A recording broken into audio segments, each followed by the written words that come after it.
तारीख 18 को विद्रोहियों ने अंग्रेजों पर और एक आक्रमण किया। इस दिन भी पहले बारूदी सुरंग से रास्ता बनाया और बारूद की आवाज के साथ ही विद्रोही टूट पड़े। मेल्सन लिखता है, शत्रुओं ने यह रास्ता बनाते ही अत्यंत आवेश से उसका लाभ लेना प्रारंभ किया। उनमें के एक अतिशूर अधिकारी ने उस भगदड़ के हिस्से में तुरंत छलांग लगा दी और अपनी तलवार घुमाते हुए अपने अनुयायियों को चलो चलो कहकर आह्वान करने लगा। उसके आह्वान को कोई उत्तर दे उसके पूर्व ही एक गोली ने उसे नीचे गिरा दिया, परंतु उसी समय उसकी जगह दूसरा कूद पड़ा। उसे भी गोली ने नीचे गिराया। उस टुकड़ी का नेता भी गोली से गिरा। यह देखते ही बाकी के सिपाही दुबक कर पीछे खिसके। उपर्युक्त 3 वीरों का विदेशी व्यक्ति द्वारा वर्णित शौर्य दिल्ली में निकलसन की ओर के साहस के मुकाबले का था, पर अनुयायियों के डरपोकपन से ऐसी शूरता विफल हो जाए और 3 सैनिक गिरने पर अधिक उन्माद से आगे घुसना छोड़कर हजारों लोग पीछे लौट पड़े, इस लज्जास्पद बात का गहरा तात्पर्य है। यद्यपि वे बार बार लौटाए गए, तब भी बार बार होने वाले आक्रमण और हर दिन पड़ने वाली विद्रोहियों की तोपों और बंदूकों की अखंड मार के कारण अब अंग्रेजों को अपने राजनिष्ठ नेटिवों की भारी सहायता होते हुए भी टिके रहना असहनीय होता जा रहा था। इतने में अंगद फिर लखनऊ आ गया। पीछे दिए वचन के अनुसार हैवलॉक कितना पास आ गया है, यह अत्यंत उत्सुकता से अंग्रेज कमांडर जब उससे पूछने लगा तो अंगद ने हैवलॉक का पत्र दिया। उसमें लिखा था, और लगभग 25 दिन मैं लखनऊ की ओर नहीं आ सकता। आशा के बाद आई निराशा जैसा विष इस विश्व में भी कुछ नहीं है। आज कल में हैवलॉक आएगा, इस उत्सुकता का यह दुर्भागी उत्तर। मरते रोगी अशक्त औरतें ही नहीं, लड़ाके सोल्जर और अधिकार प्राप्त कमांडर, इन सब को भी बहुत खेद, उदासीनता और भय हुआ। घिरी हुई सारी आंगल सेना पर मृत्यु की छाया पड़ने लगी। अन्न महंगा हो गया और सबको आधे पेट रहने का आदेश हुआ। लखनऊ की मुक्ति के महान कार्य में भी हैवलॉक जैसे योद्धा को यह विलंब क्यों करना पड़ रहा है? लखनऊ में बंद अपने देश बंधुओं को मुक्त करने में क्षण भर का भी विलंब ना लगे, इसीलिए 29 जुलाई को ही हैवलॉक कानपुर छोड़कर गंगा पार हो गया।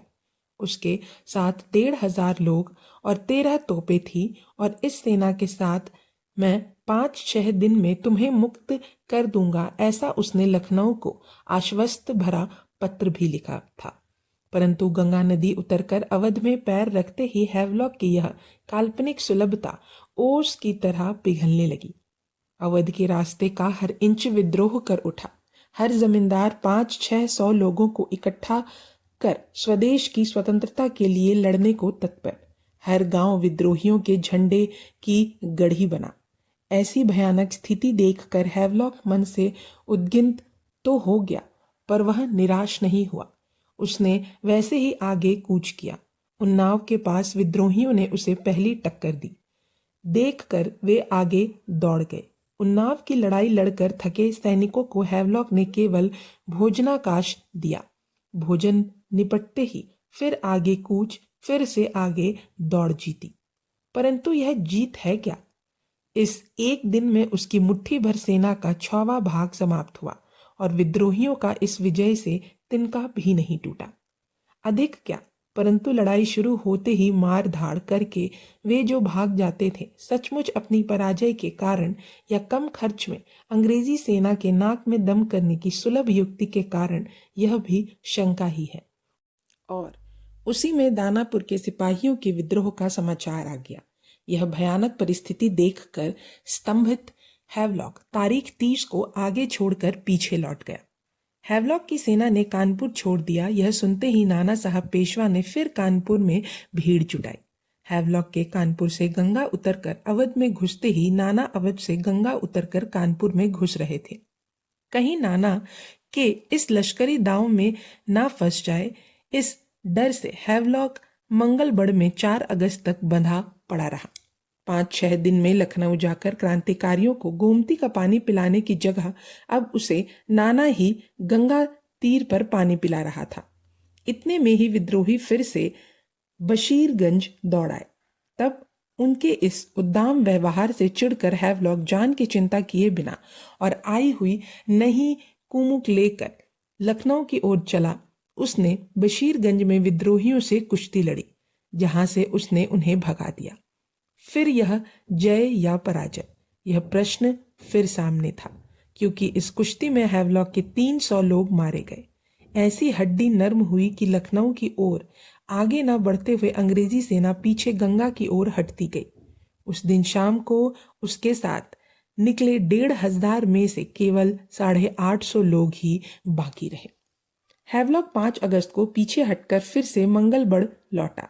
यह सुनते ही विद्रोही फिर से बशीरगंज को कब्जे में लेकर बैठ गए। विद्रोहियों की इस सेना में अधिकतर सभ्य जमींदार लोग ही थे। कल की लड़ाई में मेरे अधिकतर जमींदार ही थे। अपनी स्वतंत्रता और अपने स्वराज्य के लिए मुलायम बिस्तर को छोड़कर इन जमींदारों ने कंटकाकीर्ण रणक्षेत्र का आश्रय लिया था। उनके इस साहस को देख अंग्रेजी इतिहासकार इन्नेस कहता है, कम से कम अवध के लोगों के प्रयासों को तो स्वतंत्र समर का ही स्वरूप प्राप्त हो गया था। हैवलॉक के चारों ओर विद्रोहियों की सेना के क्षितिज जैसे दांवपेच चल रहे थे। ज्यों-ज्यों कोई आगे जाए, क्षितिज पीछे और पीछे हटता जाता है। पर वह पीछे हट गया यह मानकर कोई अपनी जगह लौटे तो क्षितिज भी अपनी जगह लौटता दिखाई देता है। हैवलॉक के मंगलबड़ से पीछे हटते ही विद्रोही बशीरगंज में आ जाते। 11 अगस्त को तीसरी बार बशीरगंज पर हमला किया। तीसरी बार बशीरगंज जीता, तीसरी बार विद्रोही भाग गए।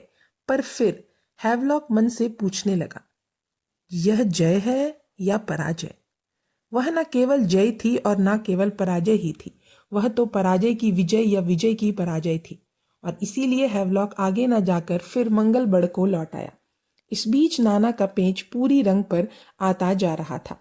सागर के विद्रोही, ग्वालियर के विद्रोही और अन्य स्वयंसेवक लोगों की टोलियां आदि सेना के साथ नाना बिठुर पर आक्रमण कर कानपुर में जमे जनरल नील में ना होने से उसने यह आवश्यक बात हैवलॉक को सूचित की। अब लखनऊ की ओर जाने का नाम भी लेना असंभव था। इसीलिए 12 अगस्त को हैवलॉक गंगा उतरकर कानपुर लौट आया। अंग्रेजी सेना के पीछे हट जाने के समाचार का बिगुल अब अवध ने सुना तो मानो इधर उधर स्वदेश मुक्ति की जय दुंदुभी गरज उठी थी। ऐसा हर्ष ध्वनि से जयनाद होने लगा। अवध के दरवाजे में घुसना चाहती परवशता को इस तरह गंगा पार भगाकर धारी तीर्थ में रक्त समाधि लिए विश्वसनीय जमींदारों, तुमने स्वदेश की जमीन की अच्छी जमींदारी की। इन्नेस लिखता है, इस पीछे लौटने का निश्चित परिणाम दिखा।